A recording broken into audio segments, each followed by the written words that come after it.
I have sort of two interrelated questions. Yeah. One I think you're going to answer right away, but... Yes. Okay, thank you. That's all I needed. Can I go now? No. I understand that in the process, contrast is necessary in the creative process. Not just necessary, sought after. Okay, sought after. The reason I was born into this time and space, so that I would be inspired to more. Okay, I love that. Does fear need to be part of that process? Fear is only evident when I'm calibrated in opposition to my desire. Fear exists when I calibrate in opposition to desire. Okay. So it's not needed in the sorting out process. Oh yeah, it's needed. Oh, is it? It's needed because how are you going to know?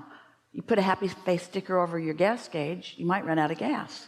If you don't know about emotions, how are you going to know that this feels good if this doesn't feel bad? Isn't everything relative? Isn't there a relationship thing that's going on? Isn't that at the basics of physics as you know them to be? Isn't that necessary to calibrate anything?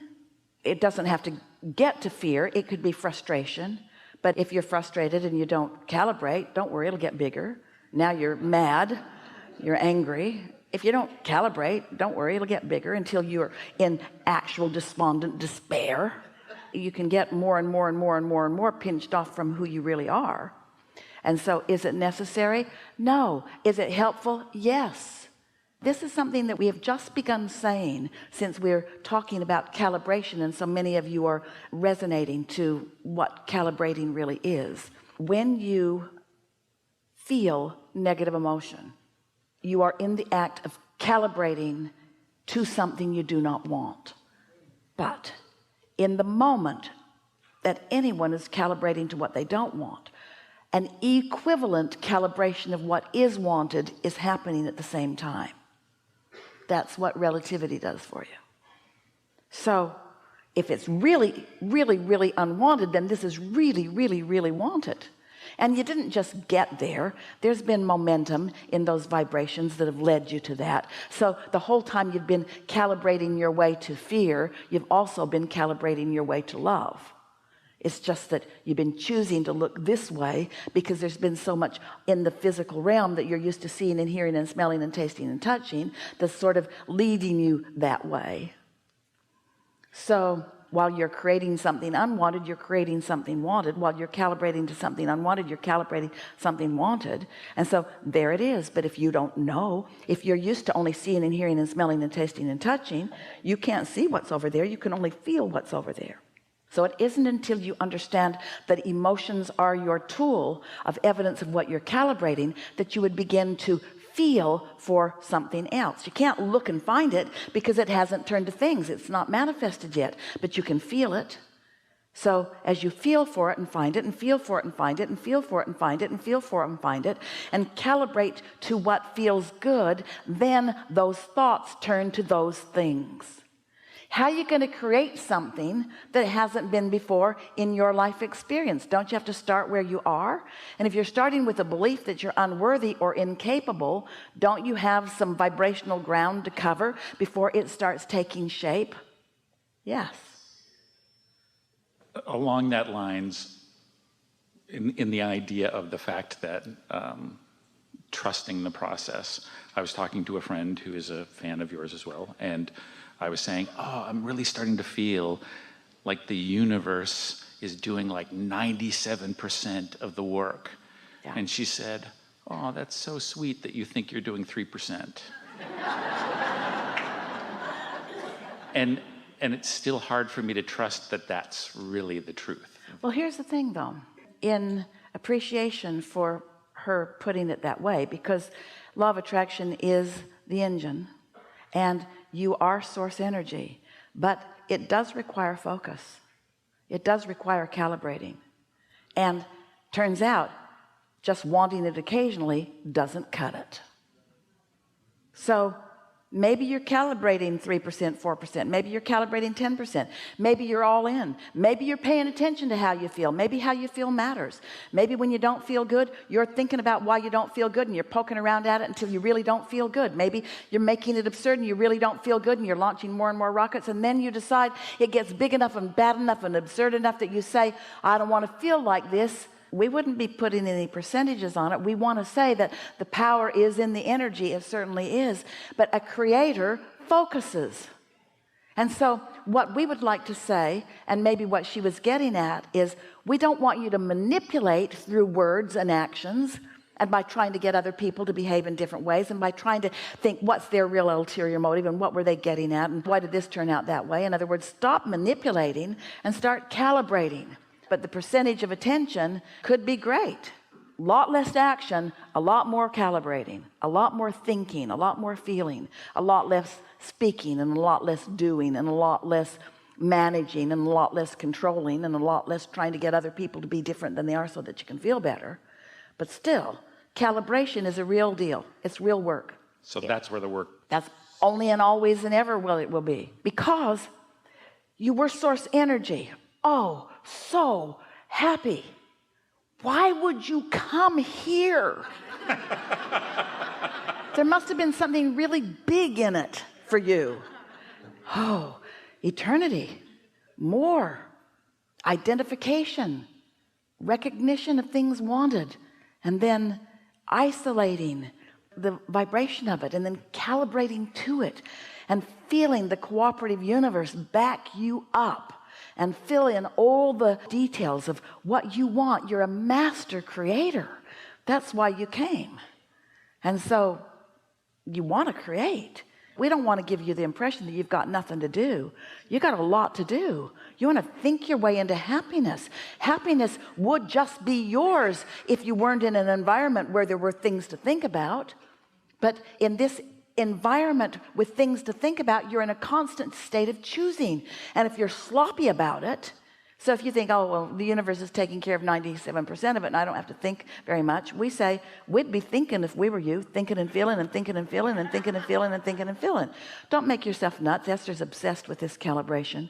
Something happens, she goes directly to her book. Ha ha ha, there's a problem and here's what it is, and she writes it down with great relish because she's eager about cleaning something up. And what's so interesting, every time she cleans up a little piece of something, 5 more things that she didn't even know were in there come out to play with her. And she goes, I knew you were coming. I didn't know when you'd be here or how big you'd be, but welcome. And then she calibrates about them too. And so she's feeling more empowered. She's feeling more eager. Things aren't bothering her. The past is irrelevant.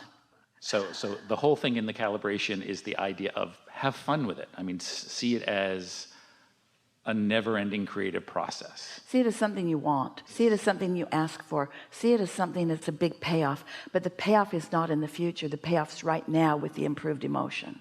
That's the thing. It feels better right now. It feels better right now. And yeah, it's going to produce all kinds of great stuff. But don't let your ulterior motive be the great stuff. Let your motive be, this feels better right here and now. Yeah. Because when you think about it, let's go back to this conversation that we had earlier about it's attraction, attraction, attraction. So your inner being exists in a state of being as an attractor. And the law of attraction is responding to your inner being. And your inner being is sure and kind and love and smart and whole and full and eager. Your inner being is liquid love. Your inner being is infinite intelligence. Your inner being is expanded consciousness. Your inner being is a big deal. Your inner being is joyful beyond human description. So there's your inner being. Who is you? Who is you? Radiating all this becoming, and not the becoming that you might be identifying before you got here and messed it up. No, you didn't get here and messed it up. You got here and made it more. Your inner being is more of all of that we were describing because of the contrast that you've allowed yourself to live. Because in calibrating, you calibrated more. and your inner being enjoys the moreness that you calibrated and calls you home to the fullness of the creation that you have set into motion. You see how it is? Does that make sense to you? Yes. So there's your inner being radiating all of this clarity and love and fun and joy of life, radiating it, being it. And here you are having some sort of a relationship with that part of you. So let's say you're having a hard time today. Your inner being isn't.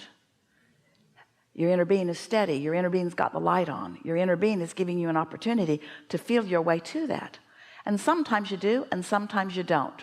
When you don't, your inner being stays steady in that love. But when you do find your way home to it in this moment, your inner being feels rapturous. And so do you. You know those goosebumps that come with that new clarity? You know that the love that washes all over you when you're loving someone so much that you want to turn inside out and lick them all over their face? You know those feelings? That's you in resonance with your inner being as you and your inner being are having your allowing moment.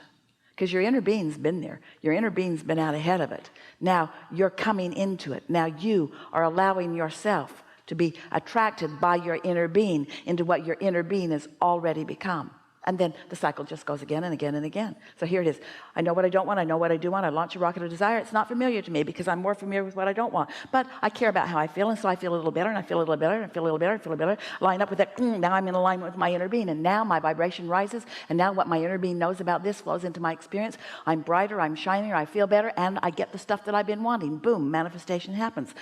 What else happened? Oh, a whole new set of contrasting experiences. I know what I don't want. I know what I do want. I don't really know what I do want. I more know what I don't want, but what I do want is calling me. And so I care about feeling good. And so I look toward what I do want. And then I'm called by my inner being toward what I do want. And I finally decide not to be stubborn. And I decide to go along because it worked out pretty well last time. And so I go along and then I line up with it. And then I come into vibrational alignment and things come into my head. And then boom, I have a manifestation. And now I also have a whole new set of contrasting experiences. So I know what I don't want. I know what I don't want. That's just how it goes. That's the eternal process of becoming. And it's supposed to feel good. It's supposed to feel good. Love that. I love that I got a rampage too, because I always love when you rampage. So thanks for the rampage. Stay right there. Okay.